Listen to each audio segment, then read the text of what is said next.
The Giving Tree, and 8 different rejected sketches from Donald Trump's 2015 SNL episode. It became 10 years in the past today, on November 7th, 2015, that Donald Trump, then one in a crowded field of Republican presidential hopefuls, strode onto the level of Studio 8H as host of Saturday Night Time Live. The selection to have him host became controversial from the start.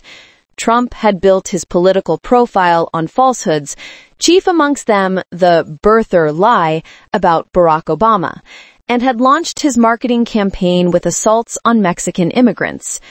That SNL and NBC, which had by then broken ties with its one-time apprentice host over his racist statements, could platform him on television comedy's biggest level, struck many as a cynical ratings ploy, one that seemed to fee spectacle over judgment.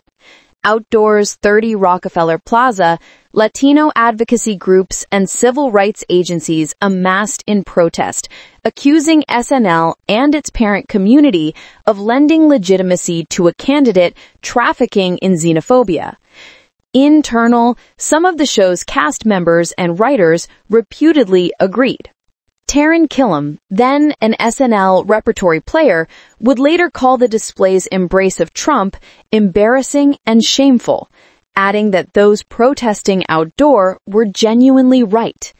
The episode itself landed with a thud. Critics called it bland, toothless, and an anemic, half-hearted dud. The next day, Trump told journalists that he'd, in person, vetoed sketches he felt went a bit too afar.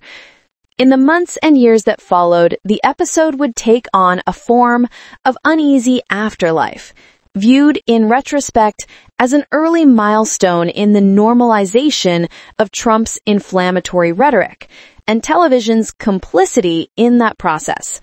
Amid a second Trump term that has seen presidential norms driven to new extremes, Late Nighter deigned to research more approximately what viewers didn't see that night. The sketches written and, in some cases, rehearsed, but in the end, scrapped, all during that fraught November week. The information drawn from multiple assets provide more than just a glimpse at alternate directions the now infamous episode might have long gone, but also a snapshot of the creative dissonance that came to define it. As with any episode, dozens of sketches have been drafted that week, each one vying for airtime. While Trump boasted of his role vetting the material, the process wasn't any different than most other weeks, with the show's production and writing teams making most of the creative decisions with input from the host. The real estate deal. Set in 1626, this proposed sketch imagined Trump's trademark deal-making instincts and his reputation as a less than honest broker at work centuries in advance, casting him as the man behind Dutch settler Peter Minuit's purchase of Long Island from the indigenous Lenape people. Taran Killam was to play Minuit. Kyle Mooney was to appear as Lenape chief Say Says, while Trump was to portray an overconfident merchant determined to drive down the price. $22, he insisted in the cartoon, calling the island a dump and a risky investment. Trump's character eventually upped his offer to $24, assuring the Lenape that the Dutch would keep Long Island's natural beauty, an area of wooded hills, meadows, and roaming wildlife.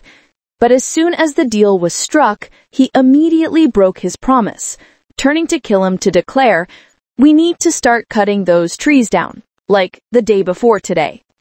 A message from SNL.